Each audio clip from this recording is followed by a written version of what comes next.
साराय स्वानुभूत्या चकासते चित्स्वभावाय भावाय सर्वभावान्तरक्षते। आज हम समय-सार जी ग्रंथ जो आचार्य कुंद देव द्वारा विरचित है उस पर चर्चा करने जा रहे हैं। देखिए, आचार्य देव 20वीं, 21वीं और 22वीं गाथा में क्या कहते हैं, वहाँ पर आचार्य देव ने ज्ञानी और अज्ञानी कौन है वो बहुत ही स्पष्ट रूप से उदाहरण के साथ हमें स्पष्ट किया है। जैसे हम शॉर्ट में उसे समझते हैं, यदि अभी मैं यहाँ पे किसी से नाम पूछूँ या ये बैग किसका है, ये चुन्नी किसकी है, ऐसे प्रश्न करूँ तो आप क्या उत्तर देंगे कि ये मेरी है, या अपना अपना नाम बताएंगे। तो आचार्य देव वहाँ पर वही कह रहे हैं कि क्या कि जो ये असमान जातीय पर्याय को हमने अपना मान रखा है, जो परद्रव्यों में अपनापन कर रखा है, उसी को क्या कहा है, अज्ञानी कहा है। उसी जीव को क्या कहा है, अज्ञानी कहा है। देखिए, भावार्थ क्या है कि जो परद्रव्यों में आत्मा का विकल्प करता है वह तो अज्ञानी है। अज्ञानी कौन है कि जो परद्रव्य में आत्मा का विकल्प करता है कि ये शरीर है, तो ये कौन है, ये मैं हूँ। शरीर क्या है, परद्रव्य है। मैं कौन हूँ, जीव हूँ। और शरीर कौन है, अजीव है। तो अन्य परद्रव्यों में भी क्या कर रहा है, आत्मा का विकल्प कर रहा है कि ये मैं हूँ। तो यह जीव का क्या है, अज्ञान है। वो कौन कहलाएगा, अज्ञानी कहलाएगा। तो फिर ज्ञानी कौन है, तो उसके लिए कहा कि जो अपने आत्मा को ही अपना मानता हो वह ज्ञानी है। कि क्या, जो जैसा है उसे वैसा माने, वह कौन है, वह ज्ञानी है। कि क्या, कि जो अपनी आत्मा है उसे बस आत्मा माने और यह मैं हूँ बस इतना जाने, वह कौन है, ज्ञानी। यहाँ पर आचार्य देव ने अग्नि और ईंधन के माध्यम से हमें ज्ञानी और अज्ञानी का स्वरूप स्पष्ट किया। अब आगे आचार्य अमृतचंद्र देव कलश लिखते हैं। वह क्या कह रहे हैं, कलश में क्या कह रहे हैं, हम उसे पढ़ते हैं। सर्वप्रथम कलश का पाठ करेंगे। त्यजतु जगदिदानीं मोहमाजन्मलीनं रसयतु रसिकानां रोचनं ज्ञानमुद्यत् इह कथमपि नात्मना साकमेकः किल कलयति काले क्वापि तादात्मवृत्तिम्। देखिए, क्या कहना चाह रहे हैं आचार्य देव यहाँ पर, पढ़ते हैं। जगत अर्थात जगत के जीवों अनादि संसार से लेकर आज तक अनुभव किए गए मोह को अब तो छोड़ो। किसे छोड़ने की बात कर रहे हैं, मोह को छोड़ो। रसिक जनों को रुचिकर उदय हुआ जो ज्ञान, उसका आस्वादन करो। देखिए, छोड़ना और ग्रहण करना, क्या छोड़ना है, तो मोह को छोड़ना है। और क्या ग्रहण करना है, जो ज्ञान है उसको क्या करना है, ज्ञान का क्या करना है, आस्वादन करना है। देखिए, क्योंकि इस लोक में आत्मा वास्तव में किसी प्रकार भी अनात्मा अर्थात परद्रव्य के साथ, अर्थात क्या कि आत्मा और अनात्मा अर्थात परद्रव्यों का कोई संबंध नहीं है, ऐसा आचार्य देव यहाँ कह रहे हैं। कदापि तादात्म्य वृत्ति अर्थात एकत्व को प्राप्त नहीं होता, क्योंकि आत्मा एक है, वह अन्य द्रव्य के साथ एकता रूप नहीं होता। यहाँ स्पष्ट रूप से आचार्य यही कहना चाह रहे हैं कि आत्मा और अनात्मा अर्थात जो परद्रव्य है वो कभी भी एक नहीं हो सकते। जैसे हम एक क्षेत्रावधाही है, जो शरीर और आत्मा कहाँ है, यही है, और शरीर भी यही है। ऐसा तो होता नहीं है कि अभी हम यहाँ बैठे हैं और आत्मा कहीं बाहर चले जाए, या आत्मा यहाँ है और मेरा शरीर घर चला जाए, ऐसा तो नहीं है। तो यही कह रहे हैं, परंतु एक साथ होते हुए भी कैसे है, भिन्न भिन्न है। जैसे यदि तेल पानी में गिर जाए तो भी कैसा, ऊपर तरंगता है, उसमें मिलता नहीं है। वैसे ही यहाँ पे कह रहे हैं कि आत्मा और अनात्मा एक नहीं है, एक रूप नहीं हो सकता। अब देखिए, सबसे पहले यहाँ पे आचार्य देव ने हमें क्या संबोधन किया, जगत अर्थात जगत के जीवों, हे जगत के जीवों, ऐसा संबोधन करके आचार्य देव ने हमें यह बात कही है। तो अब यहाँ के आचार्य देव ने तो जगत के जीवों ऐसा कहा है, तो जगत के जीवों अर्थात क्या सोचेगा जीव कि मेरे लिए नहीं है, ये जो जगत के बाकी जीव है उनके लिए ये बात कही रहे हैं। परंतु ऐसा है क्या? तो नहीं। किसके लिए कह रहे हैं? मेरे लिए कह रहे हैं। जगत के अन्य जीवों के लिए तो कह ही रहे हैं, परंतु यह क्या ग्रहण करना कि आचार्य किसे कह रहे हैं? तो मुझे कह रहे हैं। सभी को अपना अपना अपना अपना सोचना है कि किसके लिए कह रहे हैं? मेरे लिए कह रहे हैं। तभी तो हम इस बात को ग्रहण करेंगे। यदि अभी कोई सामूहिक कोई काम कह दे कि ये कर लेना, तो सामूहिक में कहते हैं तो सब क्या सोचते हैं? अरे वो दूसरा कर लेगा, अरे वो दूसरा कर लेगा, और आखिर में क्या होता है? काम कोई नहीं करता। उसी प्रकार कि जब हम ये सोच लेंगे कि यह आचार्य देव ने मेरे लिए नहीं, जो अन्य जगत के जीव है उनके लिए कहा है, तो हम कैसे आगे की बात को, जो आगे कह रहे हैं कि अनादि संसार से लेकर आज तक अनुभव किए गए मोह को अब छोड़ो, जो ये छोड़ने की बात आचार्य देव कह रहे हैं, जब हम ये समझेंगे ही नहीं कि ये मुझे कहा जा रहा है, मेरे लिए कहा जा रहा है, तो हम कैसे मानेंगे? तो यहाँ जगत के जीवों अर्थात क्या कि मेरे लिए कहा जा रहा है। अब क्या कह रहे हैं? तो फिर अनादि संसार से लेकर आज तक अनुभव किए गए मोह को अब तो छोड़ो। देखिए क्या कहा कि संसार में मोह क्या आज से है क्या, अभी से है क्या मोह? नहीं। कब से चला आ रहा है हमारे साथ? अनादि से। कैसा? अनादि से अनुभव करते आ रहे हैं हम, उसी के कारण इस संसार में भटक रहे हैं, मोह के कारण, केवल एक मोह के कारण, है ना?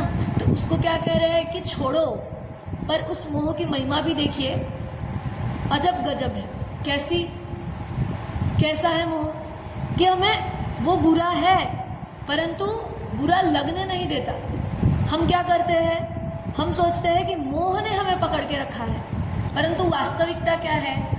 वास्तविकता तो यह है कि हमने मोह को पकड़ के रखा है। जैसे आदरणीय बाबूजी युगल जी, उनकी सिद्ध पूजन में भी एक पंक्ति आती है, कीर मरकट सी गहल अनंत।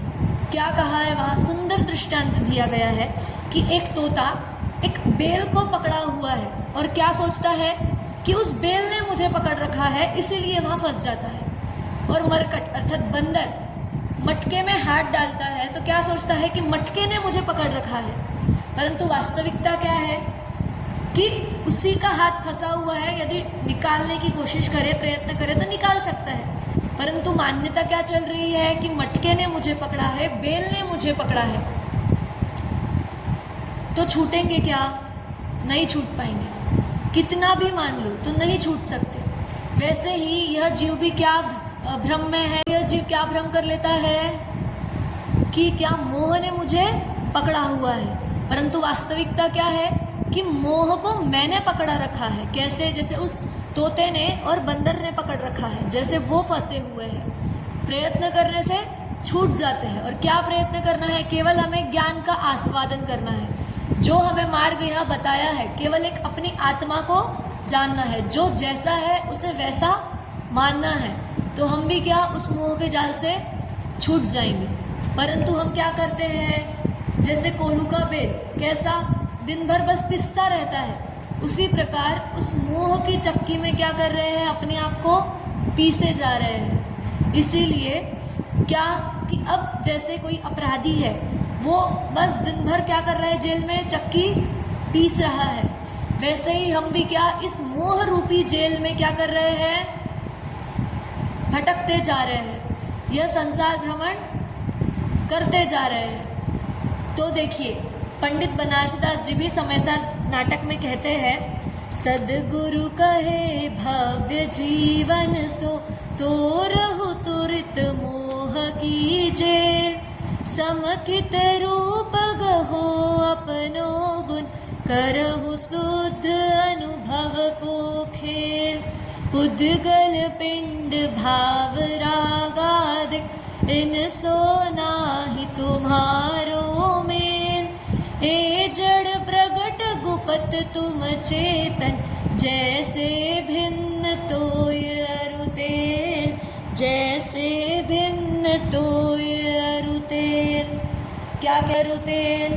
देखिए यहाँ पर पंडित जी ने भी क्या कह दिया कि आत्मा और परद्रव्य कैसा है? जैसे तेल और पानी, कि यदि पानी में तेल गिर जाए तो क्या मिल जाता है? नहीं मिलता। वो कैसा ऊपर ही ऊपर तरंगता रहता है, एक होकर भी एक नहीं है। वैसे ही जो ये आत्मा इस शरीर में देवालय में है, तो वो क्या एक हो जाता है क्या? नहीं, आत्मा आत्मा है और शरीर शरीर है, भिन्न ही है। ऐसे ही अब यहाँ पर मुख्य बात क्या कि सतगुरु किसे कह रहे हैं? भव्य जीवों को। भव्य जीव कौन है? यहाँ पर भव्य जीव किसके लिए कह रहे हैं? मेरे लिए। यहाँ पर भी आचार्य देव ने कहा था कि जगत के जीवों से हमें क्या ग्रहण करना है? मैं, मेरे लिए कह रहे हैं। जगत के अन्य जीव अर्थात क्या कि ऐसा नहीं समझना है कि मेरे लिए नहीं, जो अन्य जीव है उनके लिए कह रहे हैं। ग्रहण क्या करना है कि मेरे लिए कह रहे हैं। वैसे ही यहाँ पर भी सद्गुरु भव्य जन के लिए, तो भव्य जन अर्थात कौन? मैं, मेरे लिए कह रहे हैं। क्या कह रहे हैं? तो रहु तुरित मोह की जेल, कि तुरंत कैसे? शीघ्र क्या करना है? इस मोह रूपी जेल को तोड़ना है। क्यों? जेल किसे पसंद आता है? बंधन किसे अच्छा लगता है? किसी को नहीं। तो इस मोह रूपी जेल में जब ये जीव फंसा है तो कैसा? तुरंत इससे छूटना चाहता है। तो क्या? तोरहु तुरत मोह की जेल। अब आगे क्या? जेल को छोड़ दिया तो फिर क्या अपनाना है?